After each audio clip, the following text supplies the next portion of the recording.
Bismillahirrahmanirrahim.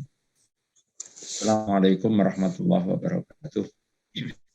Waalaikumsalam warahmatullahi wabarakatuh. Alhamdulillah, wassalatu wassalamu ala rasulillah wa ala alihi wa sahbihi wa mawalah.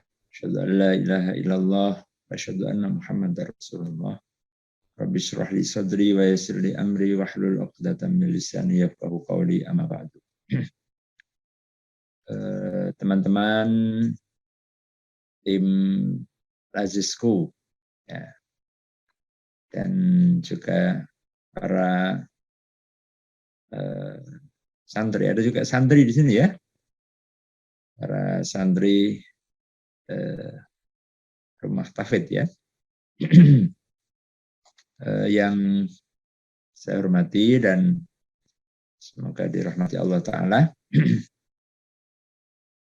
Alhamdulillah kita bersyukur pada Allah pada pagi hari ini di bulan Ramadan kita diberikan kesehatan, diberikan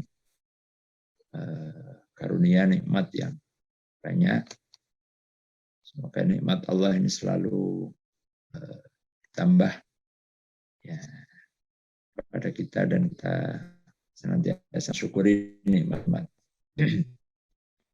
Baik, pada kesempatan kali ini saya ingin ini sharing aja ya, mungkin sharing atau diskusi tentang berkaitan dengan masalah pengelolaan zakat ini khususnya bagi Lazisku ya.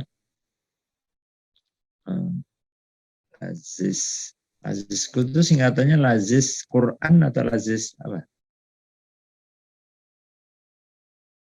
Singkatannya apa, Mas? Quran. Aziz Quran begitu ya. Oke. Ya. Nah, ini dari namanya saja sudah apa ya, mesti membawa nama yang berat ini ya, nama yang agung yaitu Al-Quran ya. Nah, maka segala langkah geraknya Lazisku ini harus benar-benar berangkat dari nilai-nilai Al-Quran. Tidak boleh keluar dari semangat dan aturan Al-Quran, garis-garis yang telah ditetapkan oleh Al-Quran. Maka semangatnya adalah Al-Quran ya. Nah, maka jangan sampai juga kita ini menyimpang atau ya tidak sejalan dengan prinsip dan semangat dari Al-Quran itu sendiri. Ya, baik. Pertama, bahwa di dalam zakat ini ada 3 komponen ya. Pertama adalah ya minimalnya ya, dari sisi orangnya ini ya. Pertama adalah muzaki, yaitu orang yang berzakat. Kemudian yang kedua adalah mustahik, ya, orang yang berhak mendapat atau menerima zakat. Dan yang ketiga amil, ya, amil yaitu para pengelola, para pihak atau lembaga yang mengelola atau menyalurkan zakat. Nah, jadi sebenarnya amil ini jadi media ya, dia adalah media yang menyambungkan antara muzaki dan mustahik. Ya. Meskipun muzaki sebenarnya bisa langsung kepada mustahik. Ya.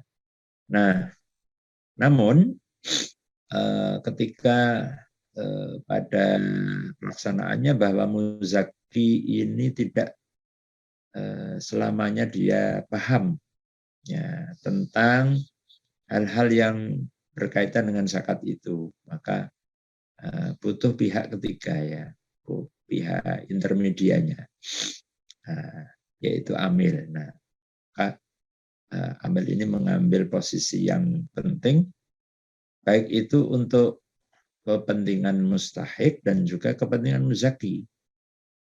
Kepentingannya muzaki agar zakatnya itu benar-benar tertunaikan dengan benar, dengan sah begitu. Yang kedua juga zakatnya itu tersalurkan juga kepada yang berhak. Karena banyak juga yang mustahik ini yang lahiriahnya mustahik, tapi hakikatnya dia sebenarnya tidak mustahik. Jadi istilahnya apa ya, mustahik gadungan ya. Ya, ini mustahik gadungan, apalagi di zaman sekarang ini banyak sekali orang yang pura-pura mustahik padahal sesungguhnya tidak.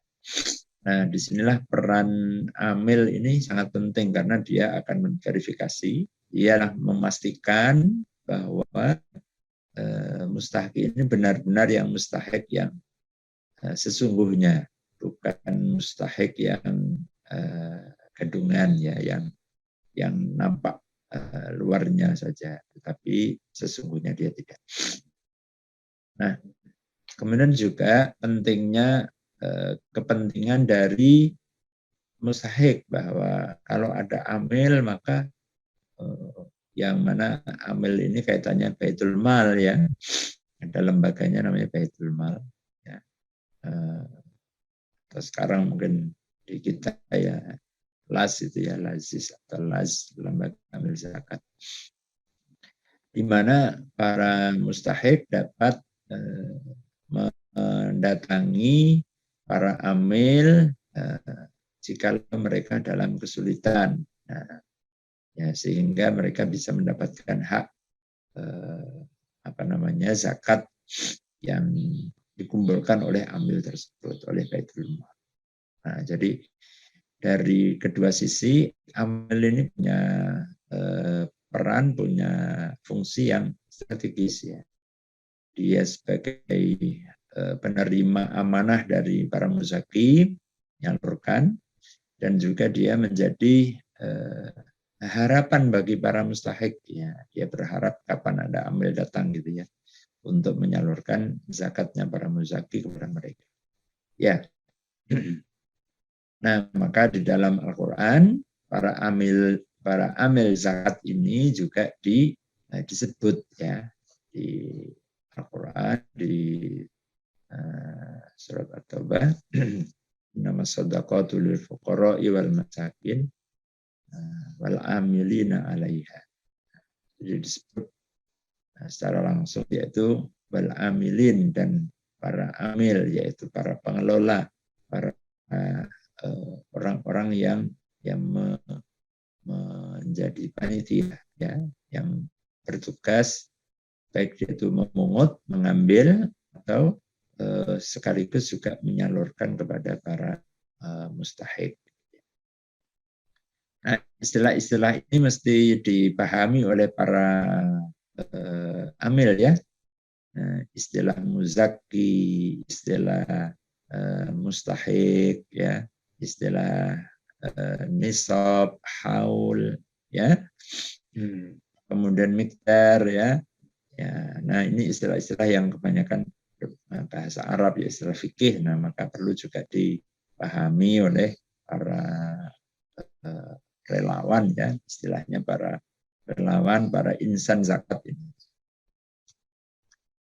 Baik,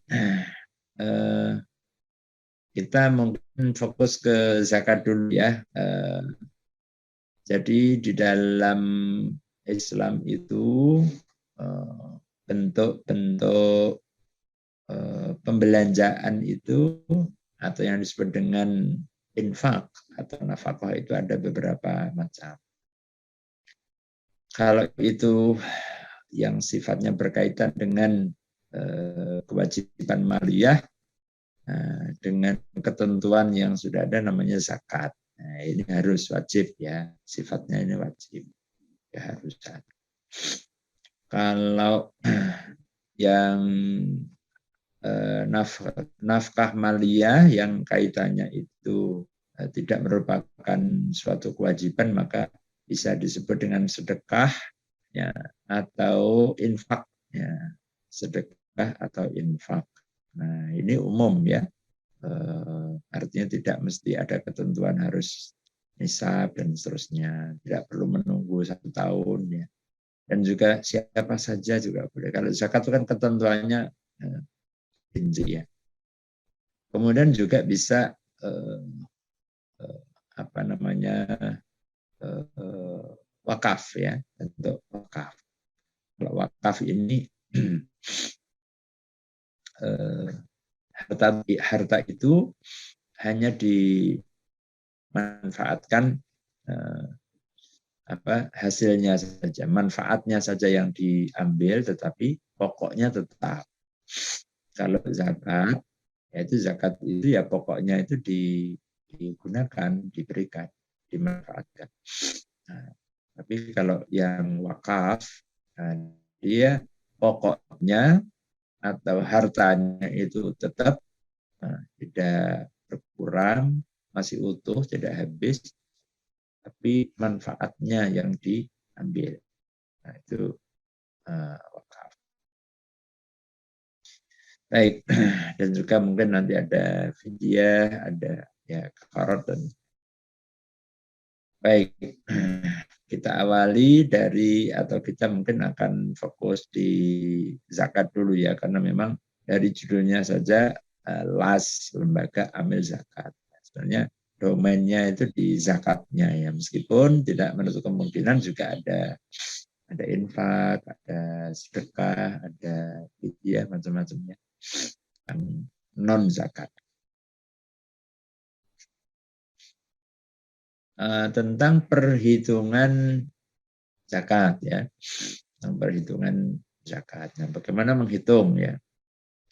Nah, kita tahu macam-macamnya zakat ya. Ada zakat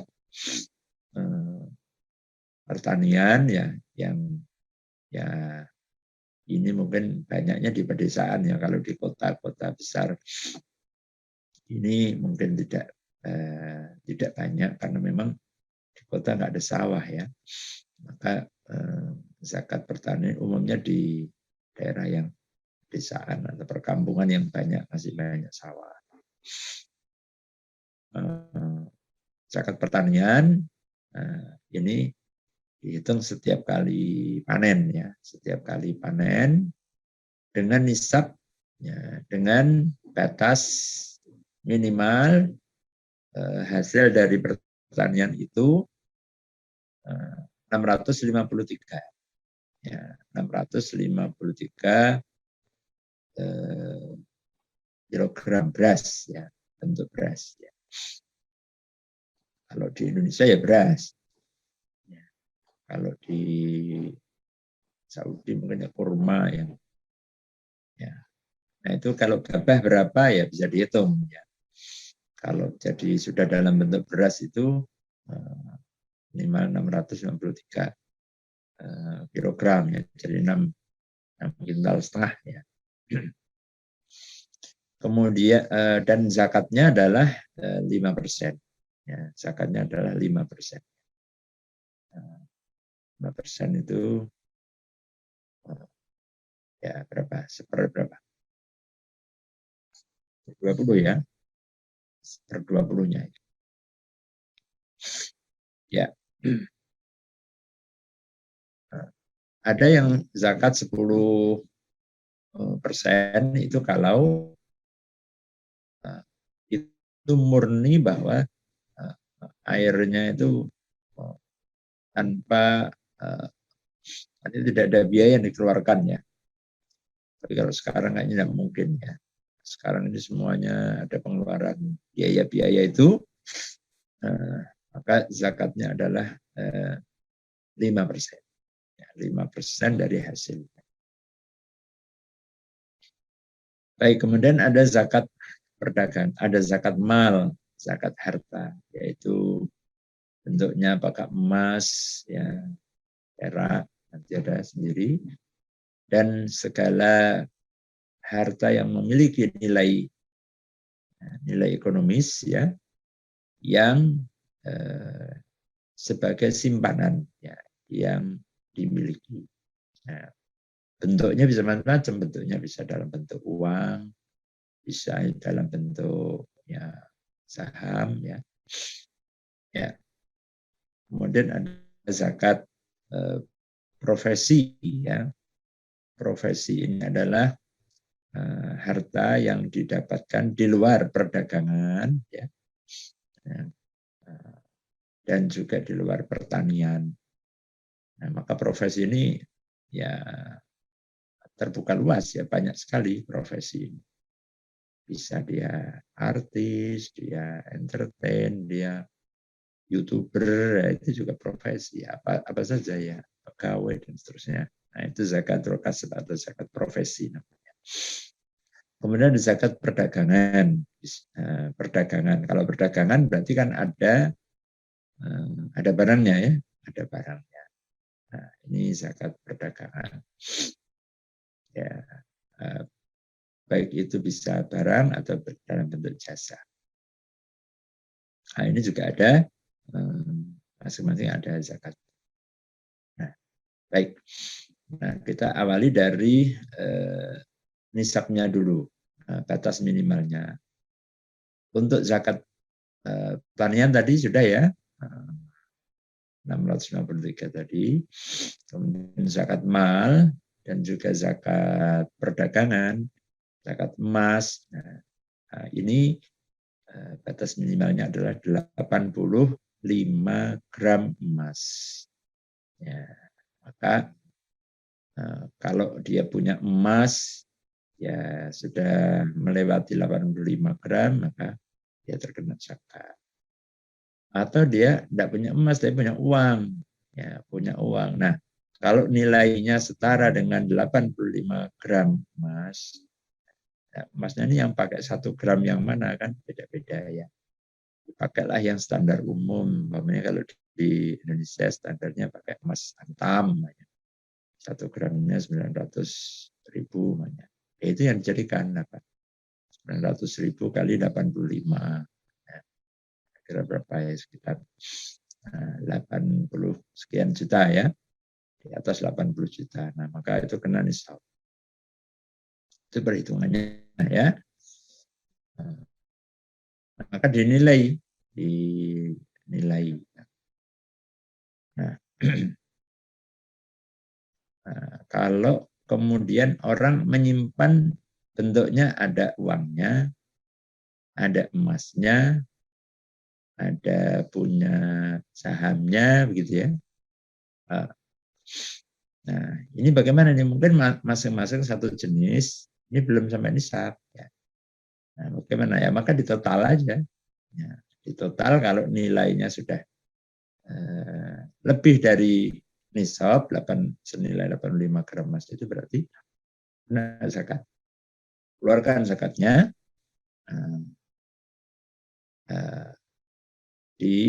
apabila sudah haul, apabila sudah 1 tahun dimiliki. Nah, kalau sebelum 1 tahun berarti belum wajib. Tapi mau dikeluarkan boleh. Ya, zakat mal ya 85. Ya, kemudian zakat profesi. Nah, zakat mal dulu mal. Zakat perhiasan, zakat deposito, tabungan, ya, saham. Ya. Kalau orang sahamnya mau sudah punya, wah saham saya sekarang nilainya ya dulu mungkin ya awal-awal mungkin baru 10 juta, terus naik, nilai sahamnya naik, nah, terus ternyata sudah menyentuh 100 juta, ya. Terus sudah 1 tahun, ya. Karena dia keluarkan itu zakatnya. Kenapa? Karena walaupun uangnya nggak kelihatan, tetapi surat tanda pemilikan saham itu kan bisa diuangkan ya. Setiap saat dia bisa jual kepada siapapun. Nah, kalau nilainya sudah melebihi dan sudah genap haul, maka itu wajib dizakati. Berapa tarifnya? Berapa besaran yang dikeluarkan zakatnya? 2,5%. jadi 2,5%. Nah, contohnya mamanya punya tabungan, deposito atau saham sudah sampai 100 juta, maka dikeluarkan zakatnya 2,5 juta. Ya, dan sudah haul ya. Baik, nah, begitu sederhananya ya, mudahnya. Ya. Ya, sekarang sudah ada kalkulatornya, mudah sekarang ya. Ada kalkulator zakat ya, ada banyak di aplikasi. Kemudian zakat profesi ya, zakat profesi. Nah, apa profesi? Ya tentu profesi yang halal. Profesi yang haram maka tidak wajib dizakati, tapi semua hartanya itu nggak boleh dimakan kan. Semua hasil dari yang haram kan nggak boleh dimakan. Nah, maka yang dizakati adalah harta yang halal, ya profesi yang halal. Ya. Maka kalau profesinya nyopet, zakatnya berapa ya? Kalau saya zakat semuanya nggak boleh dipakai kan begitu ya. Dan juga nyopet itu haram nggak boleh. Nah, jadi ini semua dalam ruang lingkup yang halal. Nah, profesi-profesi apapun namanya asal halal, nah maka profesi ini sifatnya adalah diterima secara periodik.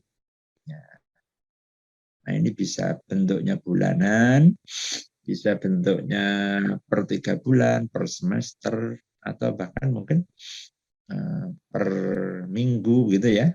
Nah, itu namanya berarti profesi.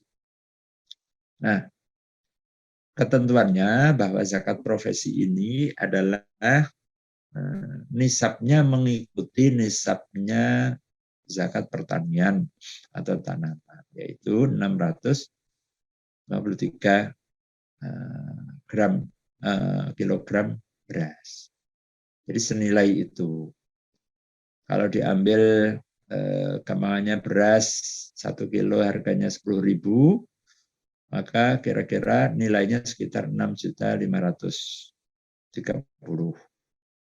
Nah, artinya orang yang dia mendapatkan penghasilan secara periodik ya, secara mungkin bulanan ya, dia sudah kena itu, umumnya bulanan ya, maka dia keluarkan zakatnya. Nah, adapun tarifnya sama seperti zakat mal yaitu 2,5%. Tidak seperti zakat tanaman. Jadi kiasnya untuk nisabnya dengan tanaman, tapi untuk kadarnya tarif yang dikeluarkannya hanya 2,5% mengikuti zakat mal. Itu para ulama dalam beberapa kitab muasirah, kitab kontemporer tentang zakat profesi. Ya, meskipun sekali lagi bahwa zakat profesi ini belum merupakan sebuah hasil ijma, keputusan atau ittifaq, tetapi para ulama banyak yang pendapat tentang kewajiban zakat profesi, termasuk diantaranya adalah Majelis Ulama Indonesia. Sepakat bahwa tentang pengenaan zakat terhadap profesi, ya dengan ketentuan seperti tadi. Ya. Nah, adapun yang kurang dari itu maka tidak terkena kewajiban. Ya. Kalau orang mengeluarkan maka itu masuk dalam masuk kategori infak. Jadi bukan kategori kewajiban zakat. Baik.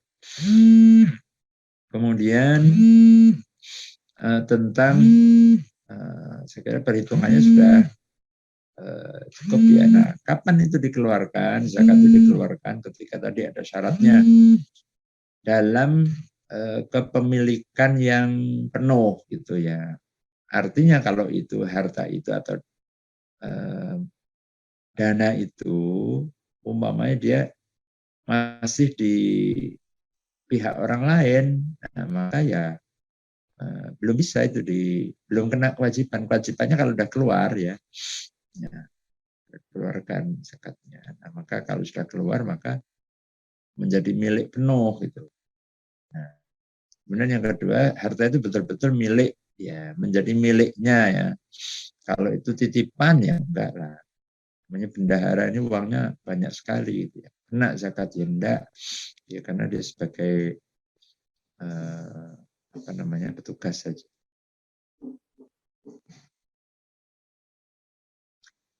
Baik. Kemudian tentang hutang. Ya. Bagaimana dengan hutang? Ya. Apabila ada orang yang memiliki tanggungan hutang, yang hutangnya itu yang jatuh tempo ya, bukan hutang secara keseluruhan ya, tapi hutang yang jatuh tempo, maka hutang jatuh tempo itu menjadi pengurang. Nah, kenapa? Karena ini sama-sama kewajiban. Ya, makanya ada orang dia punya hutang, mungkin dia ya apa ya untuk kebutuhan dirinya. Dia ini sudah nisab tapi dia masih juga punya tanggungan hutang. Nah, maka itu harus dihitung hutangnya dulu yang jatuh tempo. Ya, sekali lagi yang jatuh tempo. Ya. Tapi kalau semua hutangnya dihitung ya nggak zakat-zakat ya. Terus saja nanti orang mensiasati ya supaya enggak karena kewajiban zakatnya dia utang lagi. Nah, ini umpamanya uangnya mau di ya kalau mau mensiasati sih ya mungkin saja tapi Allah kan tahu ya apa yang ada di dalam hati kita, pikiran kita.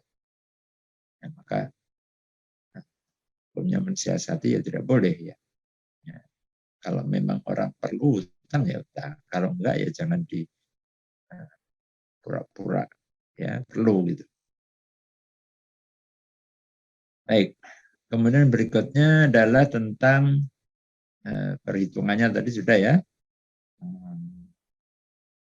Dihitung tadi kewajiban-kewajiban dan juga termasuk kalau itu katanya bisnis ya, ya operasional itu setelah dipotong dengan apa namanya kewajiban-kewajiban itu ya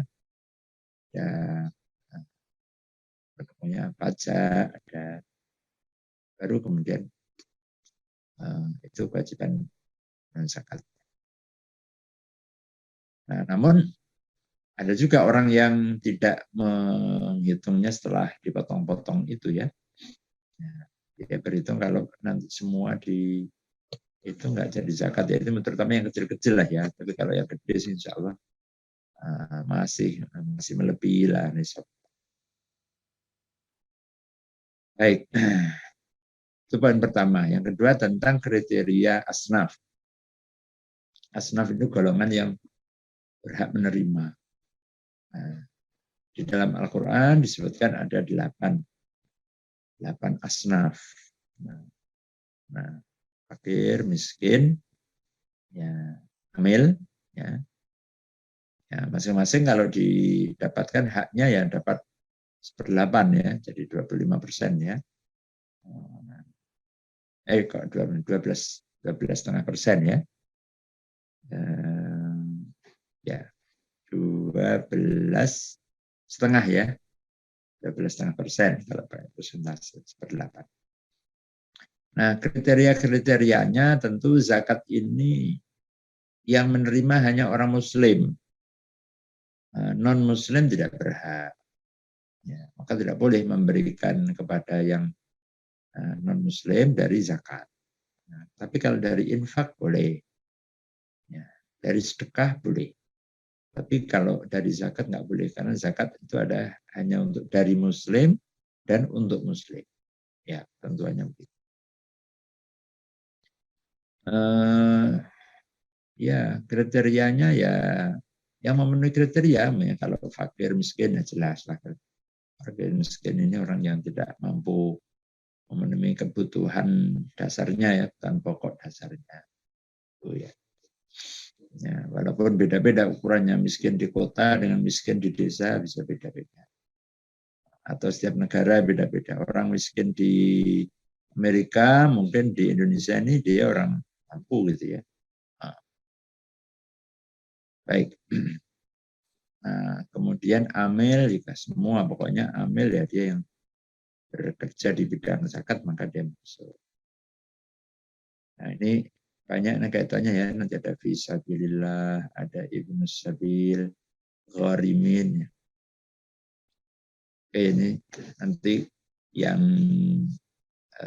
tidak saya detailkan ya, nanti yang belum jelas saja ditanyakan ini.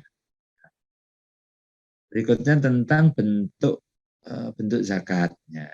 Nah, bagaimanakah? Apakah zakat itu harus diberikan, disalurkan dalam bentuk sesuai, umpamanya kalau zakatnya dari tanaman, umpamanya dari gabah itu harus dalam bentuk ya berasnya itu yang diberikan. Ataukah boleh dengan nilainya, ya, jadi harganya. Umpamanya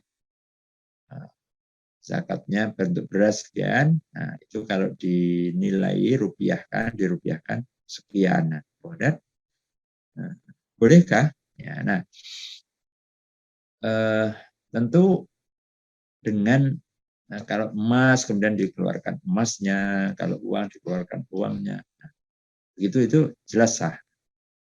Demikian juga ketika dikeluarkan dalam bentuk uang yang senilai, maka itu juga boleh, itu juga sah. Ya. Umpamanya emas ya, nanti bayarnya dia bentuknya tidak emas, tapi nilainya emas. Emas kan komoditi, ya, dibayar dengan uang. Atau zakat pertanian, nah, dia bayar uang. Jadi bayarnya tidak bawa galazisku terus bawa gabah atau bawa beras sekian kintal gitu. Ya, bisa begitu, ya, bisa juga dengan nilainya atau harganya. Berapa harga yang wajar, yang umum, yang pantas. Nah, tentu tidak boleh di mark up ya, atau diturunkan. Nah, jadi harga yang umum yang pasar. Nah, sebagaimana nanti ketika disalurkan juga demikian. Ketika disalurkan juga dalam bentuk zakat itu. Nah, termasuk diantaranya adalah zakat fitrah. Ya, meskipun zakat fitrah dalam bentuk makanan, ya, namun para ulama berpendapat sekiranya orang itu membayar atau memberikan dalam bentuk uang yang senilai dengan itu, maka hukumnya sah. Ya, kalau masalah afdal dan tidak afdal ya ini perbedaan juga. Nah, kata para ulama, kalau mustahik itu lebih bermanfaat, dia menerima uang, maka uang lebih afdal. Gitu. Ada berpendapat begitu. Bagi yang berpendapat ya sesuai dengan teks hadisnya Nabi begitu, ya itu yang afdal. Nah itu khilafiyah yang panjang ya. Nah, ya intinya dua-duanya boleh. Bentuknya itu dalam bentuk barangnya ataukah dalam bentuk nilainya, harganya. Kemudian tentang waktu mengeluarkan zakat. Nah, tentu waktu zakat ini tidak harus Ramadan. Cuman Ramadan ini momentum yang baik. Dalam hadis Tirmidzi disebutkan baik-baik sedekah atau zakat, sedekahun afdhalus sedekahun fi Ramadan. Sebaik-baik sedekah atau zakat di bulan Ramadan. Nah, maka ini momentum yang baik, bulan yang baik, bulan utama. Nah, tentu ketika sudah waktunya, sudah haul, ya sudah waktunya untuk dikeluarkan, ya tidak usah ditunda-tunda, atau bahkan mungkin waktunya mungkin belum masuk, tapi untuk mengambil momentum boleh, itu namanya takjil, ya, menyegerakan membayar zakat, padahal mungkin belum haul, masih 1 bulan, masih 2 bulan, tapi dimajukan, ya, disegerakan karena untuk mengambil momentum Ramadan. Boleh, boleh. Ya. Nah, kaitannya zakat fitrah ada ketentuan, dilaksanakan sebelum sholat Id. Ya. Nah, ini sebelum sholat Id. Jadi dari mulai awal Ramadan sampai akhir Ramadan sebelum sholat Id. Apabila sudah sholat Id, maka apakah kewajibannya gugur? Tidak. Ya, tetap saja orang yang dia sampai dia dalam waktu terus gimana, nggak usah bayar, enggak ya tetap bayar, tapi dia tidak mendapatkan keutamaan zakat fitrah, tapi dia mendapatkan pahala sedekah biasa. Itu jadi kehilangan momentum pahala begitu ya. Ya, tapi tetap berkewajiban. Ini untuk zakat fitrah. Nah, kapan disalurkan zakat fitrah? Nah, karena zakat fitrah ini tujuannya adalah untuk Idul Fitri, supaya di hari Idul Fitri tidak ada orang yang kekurangan makan, maka zakat fitrah ini disalurkan sebelum sholat Id. Nah, maka saya anjurkan kalau lembaga zakat ini khusus zakat fitrah, cut off-nya itu kalau bisa jangan mepet-mepet, ya, supaya ada kesempatan untuk menyalurkan kepada para mustahik yang berhak. Ya, jangan nanti setelah Idul Fitri, Lazis masih punya dana zakat masih 1 ton. Nah, ini tentu tidak sejalan dengan tujuan dari zakat fitrah itu.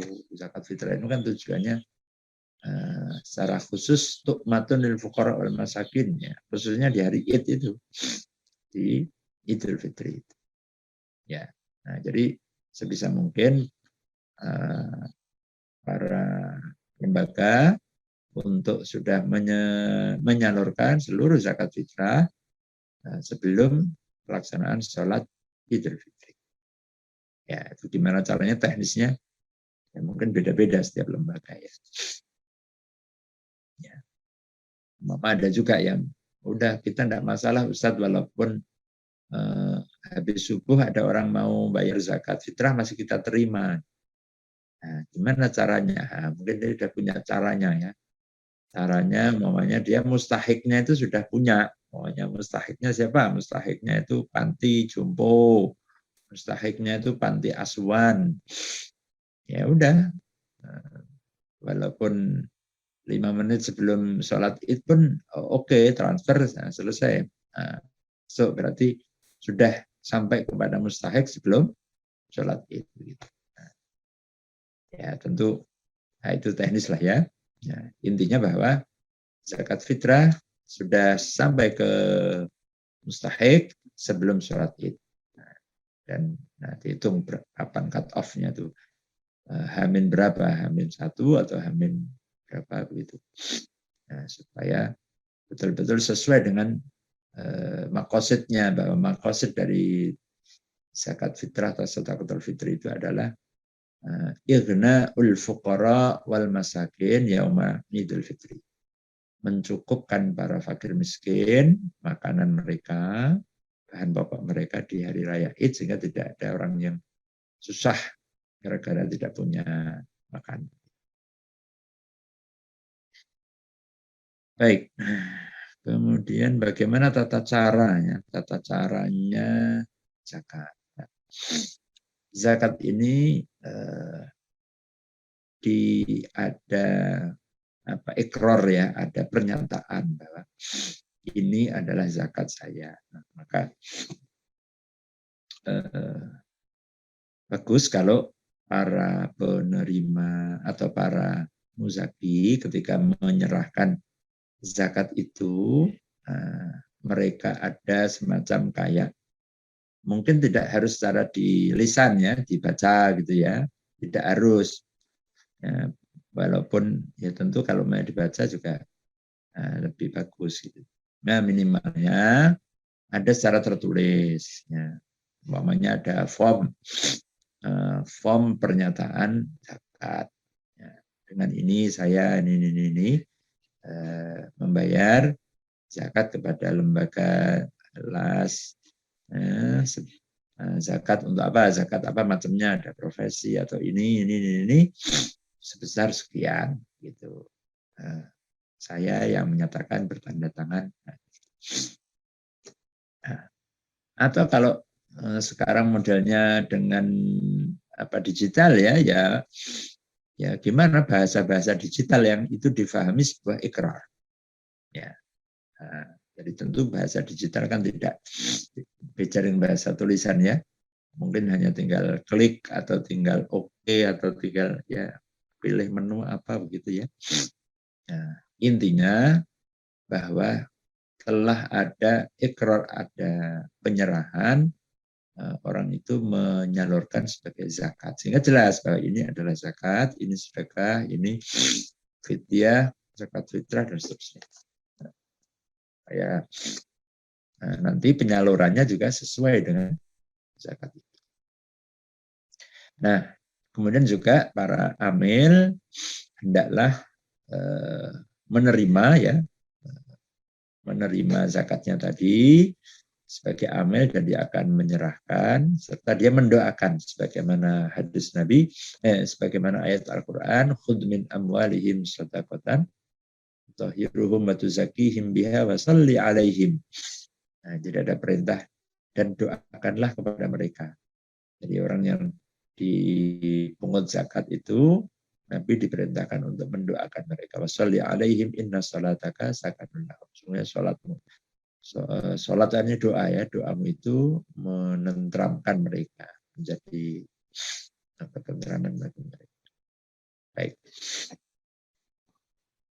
Nah, ya kalau sekarang ya mungkin zakat dengan macam-macam ya, ada QR code ya, ada ya, maka itu pun hukumnya bagaimana menyesuaikan.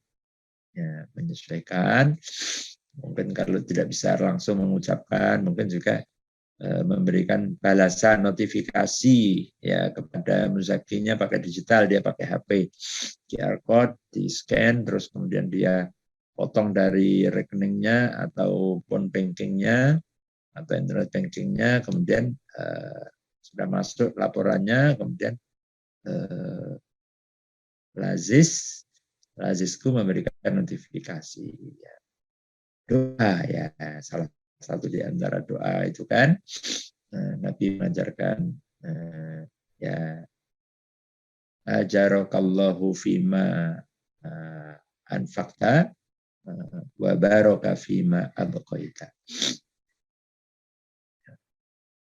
Semoga Allah memberikan pahala ya atas apa yang telah kau keluarkan, kau bayarkan, dan semoga Allah memberikan keberkahan terhadap harta yang engkau sisakan.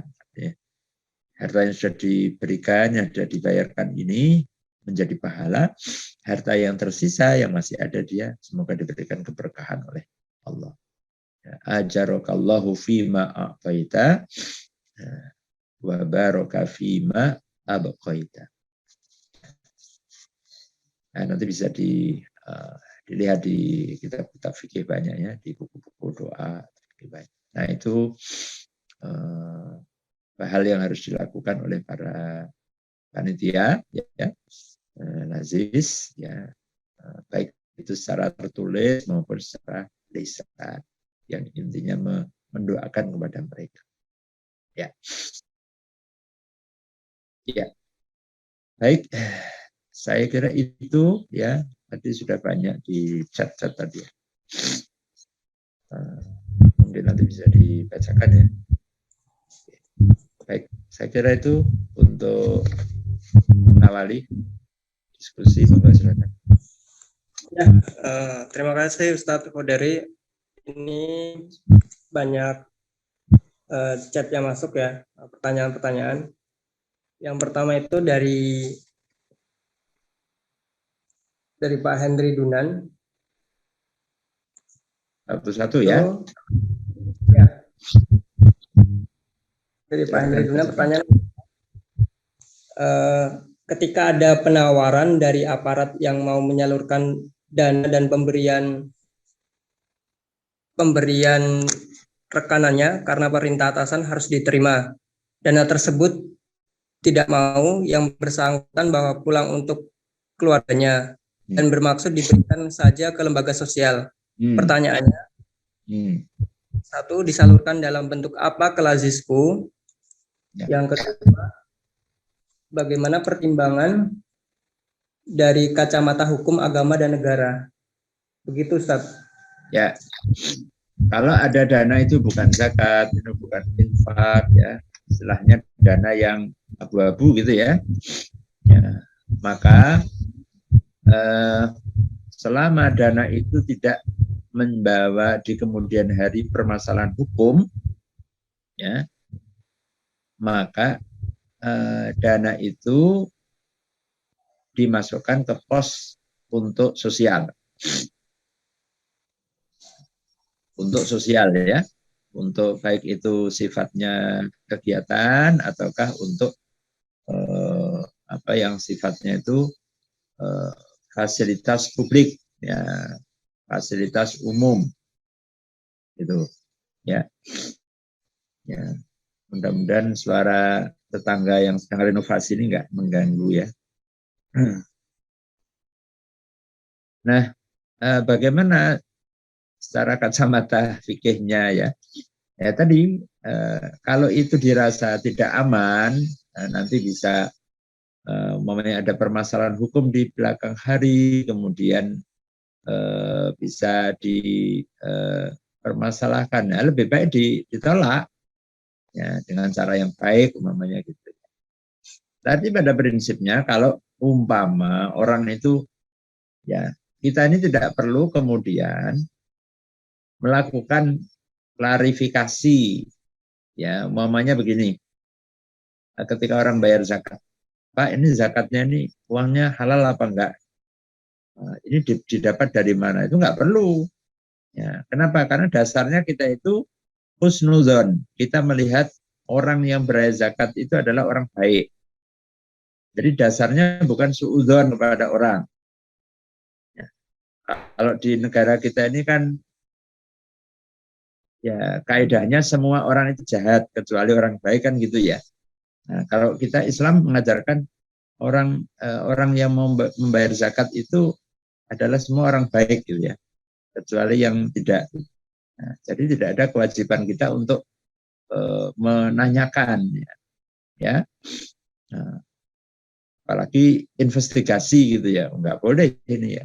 Nah, ini udah nanti kita jadi PK, ya, jadi penyidik ini, ya. Nah, jadi tugas lembaga zakat ini dia menerima saja, menyerahkan. Nah, makanya biasanya kalau ada beberapa kasus yang umpamanya dana yang nggak jelas itu dia nggak bisa dipermasalahkan atau dibawa-bawa, gitu, ya. Ya, paling-paling ujung-ujungnya paling mengembalikan aja kalau itu uang negara, gitu. Hanya uang korupsi, uang negara, gitu, ya. Nah, paling mengembalikan, itu aja. Nggak ada sanksi ikut serta dalam ini, tidak seperti itu. Nah, jadi tadi, ya, kalau kita yakin bahwa ini ada kaitannya di kemudian hari ada permasalahan hukum, ya, itu lebih baik untuk dihindari. Tapi kalau tidak ada kekhawatiran apa, ya kita tidak ada kewajiban untuk menanyakan. Nah, jadi kalau yang kita yakin itu adalah dana halal, ya bisa dipakai untuk apa? Kalau itu, makanya tadi ada ketentuannya, ini zakat ataukah ini infak atau ini sedekah. Ya, nah, monggo nanti sesuai dengan pos-pos masing-masing, kan. Saya kira di Lazis di manajemennya kan sudah ada, ya, sistemnya ini, dana yang dari zakat ini sekian, yang ini sekian kan semua ada, ya, tercatat semua. Ya, oke, begitu, ya.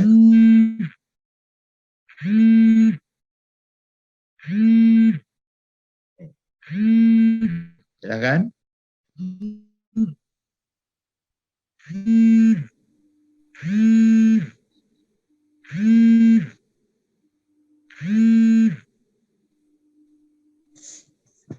Pertanyaan selanjutnya dari Pak Sigit Prastio.